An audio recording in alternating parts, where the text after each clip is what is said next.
Okay, so still have my buddy here, Jackson from St. Louis, military veteran. We just introduced him in the last video for you guys watching, subscribing. We laid out our arsenal of weapons here and our go-to guns. So the world ends today at 2 o'clock in St. Louis. What are you bringing, my friend? Okay, so I guess I can start with my sidearm. Sure. Obviously, it's These are all unloaded. unloaded. Yeah, everybody nowadays, we don't want to be a cop and military guy fires off 1911, it'd be a viral video. Yeah, right. But yeah, this is my 6-hour 1911. It's the XO model. I put a Wilson combat trigger and everything. This would be my carry. I prefer steel frame weapons, so a lot of people are like, why don't you just do the Glock 21? Sure.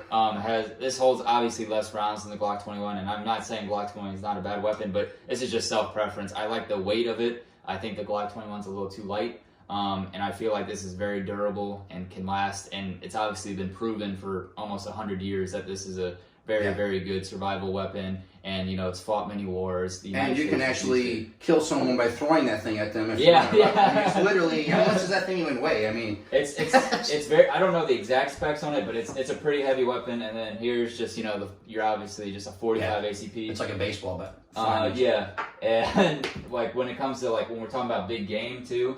If you're ever in a situation, again, shit hits the fan situation, sure. If you ever come across like a bear or any large game, this should be enough, especially in a close range, to be able to take down whatever it is. Absolutely. I was actually, after the movie, Googling what caliber is used to kill bears. I literally thought of the scenario. And what's funny, it said in a rare scenarios, some guys had actually killed a bear with 9mm, which I would think would be very dangerous because they can, like you said, you could even shoot him with this 12 times. He could run at you, kill you before you empty the weapon. But some people had 40 calibers, 45s, and then some guys had like the 44, 357, which is what they recommended. Right. That's where you're gonna have that, major kinetic energy there. But I'm sorry, man. So you're 1911, and what are you issued in the military for a sidearm? I don't even know. It was Berettas in the day. Yeah. And wasn't it then Glocks or? No, so Glocks were one of the options for the military to switch over to after Beretta. Okay. But now we use the Sig Sauer M17 or M18. Now, what is that? Is that I'm trying to picture it's a 9mm. Okay. 6 hour 9. Yeah, and I think the civilian model is the P320. So I think that's what the civilian model is. Yeah, I know. I'm picturing now. I know, like in St. Louis County here, they have a SIG. It's in 40. But yeah, I wasn't even sure. And I knew some of the Marines went to 1911s, but the military changes a lot, don't they? Yeah, so they always are adapting, changing. But the problem is they usually change a little bit too late to the game. It takes a very long time because they just spent a lot of money on brand new weapons, and now they want to suddenly switch them out. Well, that's true. They got to retrain everybody. They got to refit their armory to maintenance it. They got to retrain the guys to work on them, and so it's a lot of it's a big process, especially when we're talking about millions of firearms here. We're not just talking about your just average gun owner, getting. Well, then plus they got to find out what to do with all the old stuff. Yeah. And when you're a big organization like that, it's a lot of logistical. Yeah. It's not like me, right? Oh, I'm tired of this gun. Yeah. I get on arms list, I trade it off, and I go buy another gun. But when you have a police department like we had of 800 guys at St. Louis County back in the day, that's like a whole deal now. Everybody's got to qualify on this weapon now. So yeah, it's a big thing. So what this versus a Glock like I carry. I mean, why the bigger, heavier gun with the fewer rounds? You like the firepower behind it? Is that your thing? Or it's something I've gotten used to. I train with it a lot, so it's a lot of personal preference. So obviously, someone who trains more with the Glock 21 is going to prefer the Glock 21 over the 1911. But there's also just a little bit of it just feels very American. It's something that has a little bit of history to it, but it's also entangled with modern day weapons. And it's obviously still relevant enough to be useful after 100 years, Sure. It's a testament to time. And the new ones, they used to only hold, I believe, 7, but now they hold 8 and then plus 1, so you have 9 rounds. And obviously, you can use a 9mm and stuff like that with, more. With that frame, yeah. Yeah, 9mm with the 1911s. Like, with modern technology, this weapon is continued to still be, in use of today. And this is a SIG, correct? Yeah, that's a Sig Sauer. So they, they make like everybody in the world makes a 1911. Very nice, man. The slide of this thing is it's broken insanely smooth. Yeah. The only I guess downside I have to it is rust, since polymer can't rust, right? Very nice, man. Metal does rust, so sometimes if I'm carrying that out and it's a hot, sweaty day, and I bring it home and I just throw it in the safe, I bring it back out. You do have to clean it off a little bit. Yeah, you have to clean it. You have to wipe it down. It involves a little bit more maintenance than I would say a Glock would, because you find more rust, and that could just be a coating issue. But it's also it's not severe rust. It's just I guess it has some type of coating on it. I think it's either blued or parkerized. It's one of the two. Well, if it's bluing, you can see the fingerprints, right? I always forget. There's maybe a different type of bluing now there too, but I know they do all the powder coatings and stuff nowadays. Whatever this is, it's got a really smooth finish. Are those just what kind of grip is that on that material? That's just the factory grip. I'm not sure exactly which one. I really like the look. It feels like a type of polymer or plastic. It feels like a heavy duty though. Yeah, it's very. This weapon's built like a tank. It's so really since World War II, the 1911, the design, it really hasn't ultimately changed, has it? No, it's just the aesthetics of the guns. Yeah, it's really just aesthetics.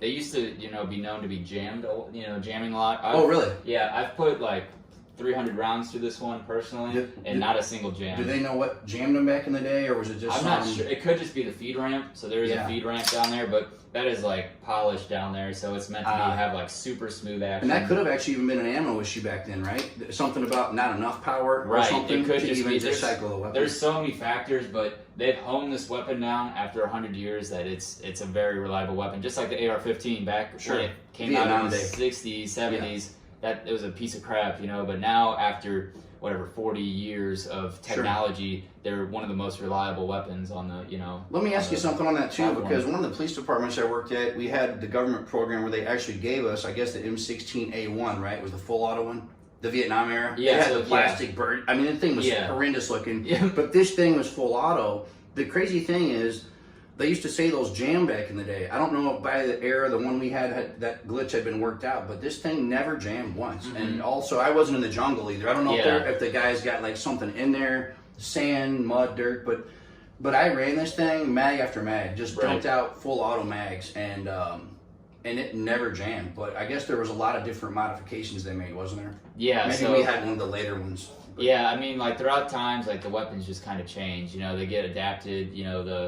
Whatever problems they have, they typically get ironed out. Sure. And especially when your life's on the line. Yeah. I mean, if you're losing guys because your weapon's jamming, something has to happen, Some people aren't a fan of the 5.56 caliber. They think it's too small to round, but I think it's perfectly fine. Yeah. Obviously, it's which gets into your what you carry. It's funny if you guys want to show them this versus the little AR round. It's funny being a veteran to see you actually prefer. Well, you said you have an AR too, though, right? Yeah, I have an AR, and so this isn't just my. And so what is this exactly? Obviously, it's an AK, but I know what it is. But right.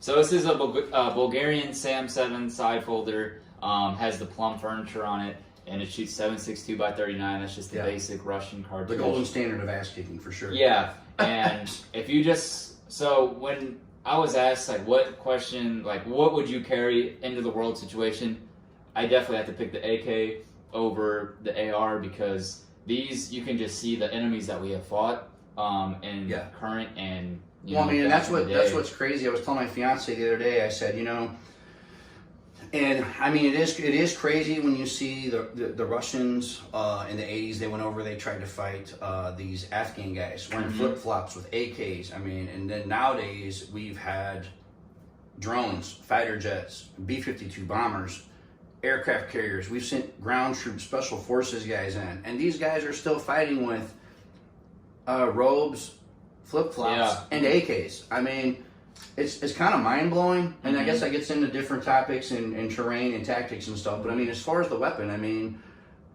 yeah, because these typically really, I've fired them a lot, and I fired them accurately, but typically stacked up against, this Daniel defense, in other words, side by side, there's, I mean, what's your opinion on the accuracy?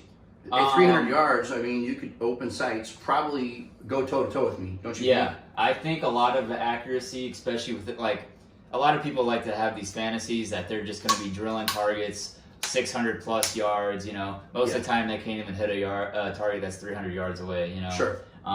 So you think 300 yards away, open sights? If you and I were out, we were dueling it out in the battlefield. You feel like you could hands down. Yeah.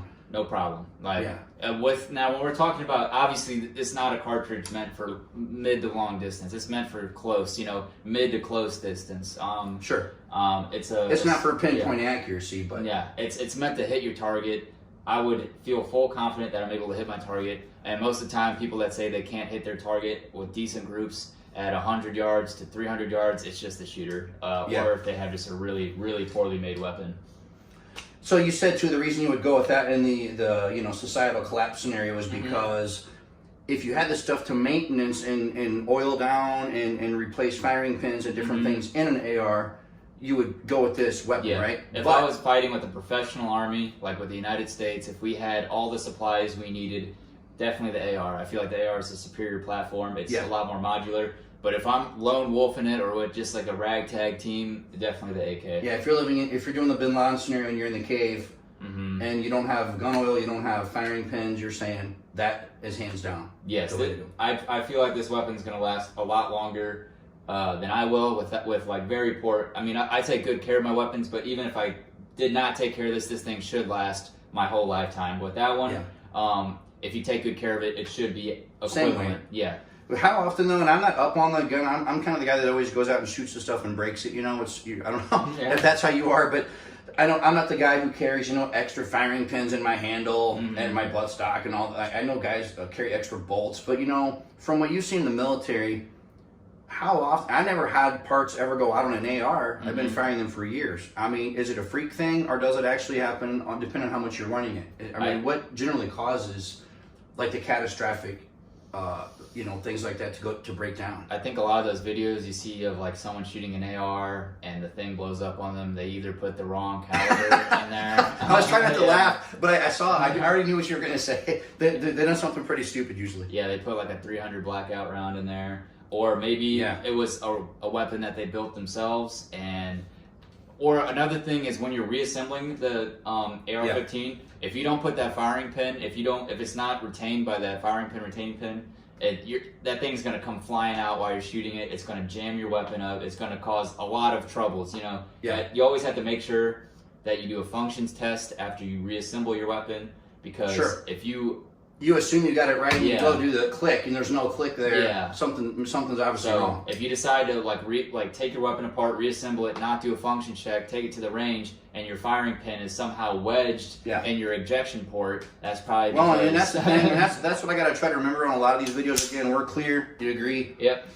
Is that what we're talking about is if you put your Glock back together, you put your AK, your AR back together, and you point this in a safe direction, which may be the floor, assuming your roommate's not down there, or in the backyard, or in the field, or wherever you live, and you pull the trigger, and you don't hear that, there's probably a major issue. I'm not a firearms expert. I know a lot of stuff. He and I probably have different experiences and training on all kinds of stuff, but you know, another interesting topic is you talked about the ammo or the wrong round. What is your opinion on, and I know we talked about, we won't go over that topic, but the other day we were talking about buying, selling, and trading with strangers, weapons. We don't know where the weapons are coming from. But if you go to a gun show here in St. Louis and this guy from Wyoming shows up and he's got a table of reloaded ammo, and you don't know this guy from Adam, you already know where I'm going with this. And you're going to put this in an AR, your 1911 around this, or are you going to buy that ammo? No. I want to see why not? It's not worth it, especially if it's some, piston Because hot you don't know round. this guy's skill level. Yeah. if he was, drunk when he was doing this. And what I learned, I never knew before what it was guys were doing that caused the catastrophic malfunctions until I met some of my buddies do reloads now. But basically they were saying usually if they're reloading the handgun ammo, right, that it's a lot hotter powder.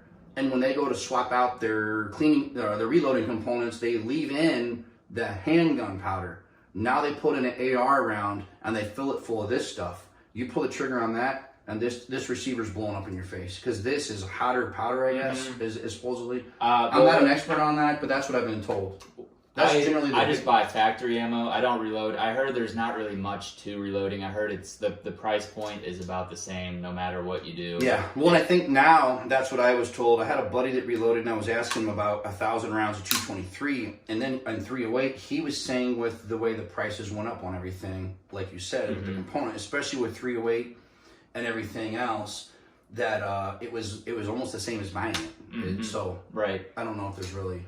I don't see there's really too much of a, and plus with factory loads, you can always point your finger at somebody if it blows up in your face, right? If you did everything right. Yeah. If you load it yourself and put in your AK or your AR and it blows up in your face, there's nobody else to blame but you. You know? Yeah, you know, it's funny because it reminds me of the scenario of like taking flying lessons and everything else, man. You know, I mean, unless you have really been trained by someone that knows what they're doing, and then they've even shadowed you, and then they signed off on sending you on your own. But I think there's a lot of question marks there. I certainly would not feel comfortable reloading my own ammo. Yeah. It's something I had just not done. I do know it's a good trade. If you're Eugene, like in The Walking Dead, and you know how to reload ammo, like literally, and you're good at it, you know, you're going to be worth your weight in gold. But especially my buddy, he said he can pump out 800 rounds in an hour. And I was like, and that's, you know, 800 rounds, that's a lot of ammo. I mean, especially even if you're a military guy in a scenario, like that is a ton of ammo. Right. If you're not just spraying, you know, like some gangster. I find it like very hard to just find a situation where you're just going to have all the components to have a bullet, but not, you know, just have the bullet itself. So I find like being able to load ammo, you know, unless you just come across like a bunch of gunpowder for whatever reason, it's like, what are the odds of, you know, having the place, the equipment, the machinery, to be able to do all this. Yeah, in a situation like that's why you should stock up on your ammo. Sure. When you go to the range, like avoid using your stockpile. Let me ask you that too. I know there's so many topics on like when it comes to prepping and doomsday stuff. What, you know, especially you having military training, which is very valuable to help you with things and give you more insight than a lot of guys. Guys always like to debate, talk about, discuss, argue how many rounds in a collapse scenario. If the world was going to end at 2:00 today, which is in basically 15 minutes, and someone said, man, I'm going to let you take the shopping cart and you're going to be able to grab. Yeah. However, what's your magic number? Is it a 500? Is it 1,000? Is it 20,000? How many rounds of ammo are you going to go for? It should be, I feel like 1,000 per weapon? Per weapon. Or per caliber? Yeah, per caliber, because, it depends on how many weapons of that caliber you have. Like, obviously, like 1,000 rounds for one AR, that's pretty good, you know? But if you have, say you have 3 ARs in your house and you only have 1,000 rounds, boom, you just divide that number by 3, and now you just have, you know, you have to divide it amongst everybody. Sure. Because, yeah, it sounds cool having like 10,000 rounds of everything, but ideally, like, how are you going to carry that? How are you well, if you got to move, that's the thing. It goes back to the being in physical shape thing too. Is, you know, if you have, I went back to the direction here of amassing an arsenal, but I do realize at the end of the day, it's like the guy, you know, Warrior Poet guy says that at the end of the day, you know, you have again, safe and clear. You know, at the end of the day, you know, he has his 1911 and his AK. You know, the go-to weapons I've always had is the Glock, coming from law enforcement training and doing some SWAT and police sniper school stuff. I would have, actually, 3 weapons in an extreme scenario, but the Glock, I'm going to have this AR, and then I'm going to have an AR-10, something with a scoped rifle on it. And actually, in a way, and as far as that goes, do you do any long range setups, or are you more of the combat setup guy? I have one long range, and that's my M1A. Oh, that's right. You showed me that. Yeah. I have the M1A standard. I have a Sadlik side mount. It's steel, airborne. Should be lightweight. Not really. I mean, oh no, you do, and I forgot which optic you run on that. The M1A Scout. So at the moment, I'm not running an optic on it right now. I'm just using irons. But once I, you know, am able to afford another one, I'm looking at Vortex PST. See, that's where I need to sell you on the Athlons, man. I did a review. It's still on YouTube, and it took off. And I did a review between whatever, like the $900 Viper was, the Viper PST, one of them, and it was comparable to this Now we're getting into scope topics. Yeah. So I won't spend time on that. We'll do another video. But I had a Viper, one of the Viper models, and this is a sunshade here. This is the Athlon Argos BTR Gen 2 624x50. But I got it home, looked through the glass. Durability wise, quality and clarity, I couldn't tell any difference. And this was here about $360, $400, $350 for this scope, and I paid about $800 or $900 for the I'm sorry, what's the word? Not Viper. What's the brand? Vortex. Yeah, Vortex. Yeah. I took the Vortex back. Luckily, I had the receipt. I went straight back to Cabela's in St. Louis, and I took that thing back. Mm-hmm. And all the guys that watched that review and then had also bought the Vortexes. But again, what I found a lot of guys don't even know about. Did you ever even hear of the Athlon? I've seen them around before. I haven't really looked at them too much. Yeah, I got the bolt and everything. And yeah. So, I mean, from looking through it, the glass looks pretty clear. Yeah, I mean, the clarity on it, and you know, durability wise, I mean, shock wise and stuff, fog and water. I mean, it seems to be super heavy duty. What I really want to do is get, I guess, both of these scopes lined up. Try them out. Yeah, because that's the problem. I feel like glass, like clarity, they look the same, but I don't know about like shock resistance and everything like that. And like, so say you put it on a 308, you keep firing. Like, how are they both gonna hold their zero after 1,000 rounds? You know. Yep. This one here, I guess since we're going down that path, I'll just grab it too. Yeah, this one here, I think I'm going to do some more work on this gun as far as the stock goes. I had it rigged up to make it comfortable for my neck. But yeah, this scope actually, ironically, we're getting into talking about the long range for the survival scenario. But yeah, this is actually the same scope on here. Now this one here, this is doped in for 600 yards on a steel headshots with match grade ammo, of course. I'm trying to remember. Hornady, Hornady, I think it is expensive stuff. Yeah, 155 grain. It's got the ELD tip, the little polymer tip. Keep it, the bullet in shape when it's flying. But yeah, this one here though, this has always stayed on and everything, but it's something I think it just seems like, Athlon came along after Vortex did, and Vortex does have quality products, but they got their name out there better. I didn't even know about these guys until I bought these custom rifles from a guy. He started putting these on there, and then the other one I've actually seen take off. Back in the day, Primary Arms, I think, had a really generic product, but there's guys now like swearing by they're like 1 to 4 and 1 to 8 scopes, and I think even the bigger stuff now. But and I think you can even get theirs cheaper than this even. Right. But it's a lot of personal preference though, Yeah, but I've always been a fan of the Vortexes. Like, I feel like I have the 1 to 4 times 24. Now on your AR, do you run EOTech, or what do you run for your like your AR setups?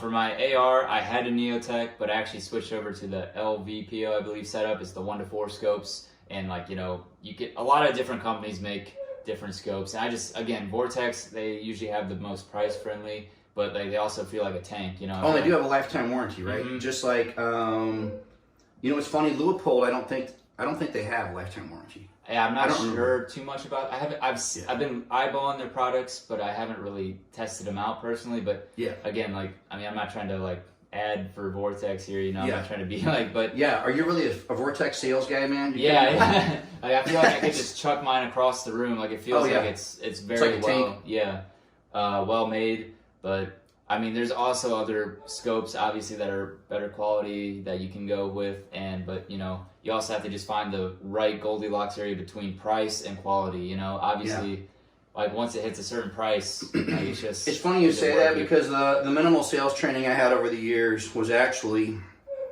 at Mercedes, and the thing they taught us, that one time they asked all the salesmen what the how do you know when someone's had a great deal, or what's the ideal sales deal? And the funny thing is, they said there isn't one. It's when that person leaves your business or wherever, whether it's a scope, a car, a rifle, and they feel they've gotten a good deal. But so the funny thing is, and that comes down to really their knowledge level, their wallet, you know, and the experience they have dealing customer service wise in that case. But when you walk out the door, you get home and you feel like, man, I have a quality product here, and I spent $100, $800, or $5,000 on this optic, and I'm happy. So the thing is, and everybody has a different budget for, you know, what's the most you would spend on a scope that size? I mean, like you know, $800. $800, yeah. It's probably. And for $800 nowadays, you can get a hell of a scope for that much. I mean, you can get a really good vortex. Right. Anything, I think. I don't do precision shooting. So like, you know, I know a lot of these people do competitions. They really want to, you know, get the best of their. But I feel like as long as I can get good groups, and, you know, I can hit my target, that's all that really matters, and that it's going to last me. I'm not going to have to continuously replace it. Well, and the crazy thing is, and it goes back to the AK and the survival scenario, you know, I get a lot of it's marketing nowadays, but they're trying to sell everybody on, you know, like this AR here, you know, which I bought for my fiance, but, you know, they're telling you to get the magnifiers and to take this off and slap on the 1-4, or the, you know, and the night vision and the lasers and all the stuff. And the funny thing is guys have been fighting for, like you said, hundreds of years with none of that. And, you know, I think EOTechs are awesome, but it gets into what, like you were saying. First of all, I was doing some research one day, and they were talking about in combat, how most combat engagements in all wars, going all the way back, were generally under 100 yards. And the thing is if that's it, you don't need any optic. But they're telling you nowadays, like all these, you know, generations coming up, like young guys and preppers and enthusiasts, you need the 1-6, 1-4. You got to have the side cant, little red dot on here. If you do it here, if you flip it upside down, and you got your NVGs on, it's like, what, you being a military guy, what is your opinion with all that BS, man? At the end of the day, I think it's all down to the shooter himself. I mean, optics obviously make it a lot easier to hit your target, because, you know, it takes less to line up your iron. It's quicker, you know? To get the EOTech, if I have that, versus the old school looking for the black. If you have eyesight problems, say like your vision isn't the best, optics are definitely, or like a red dot is definitely the better way to go. Because or something with a little magnification, but honestly, is target acquisition the word I'm looking for? When you get it, you know, it's a much faster, like you said. If you're kicking in a door and raiding some drug house or terror compound, sure. If there's a guy, you know, and it's a little dimmer in there too, like you said. If you have, or a low light scenario, if you have this EOTech on, I mean, you're gonna hit whatever you put this thing on. So it's a very good. It's really nice, but a lot of people don't even understand like ballistics and stuff like that. So they have all these fancy scopes and everything like that, but you put on iron sights and they can't hit anything. You know, what's the point? Because in a real life situation, your optics busted. What do you do? Well, there was a guy talking about yesterday on YouTube. I can't think of the guy's. He was an ex-SEAL or one of these guys. They were talking about all the malls and the PEC 15s, the lights and lasers and NVGs, and he was saying something about not being able to run a pressure pad for a white light, because if they would have accidentally hit the white light and flipped that on, and the bad guys would have seen that, then they're already burned, you know. So there's so many dangerous things about having all this fancy gear. If you flip something on, right, and the bad guys have NVGs even, and even you hit your IR floodlight once they see this flash of light, anybody's gonna know, like, there's somebody coming down the street, in other words. But man, I think we'll take a break for a minute and turn this thing off, because we can stretch our legs and get something to drink.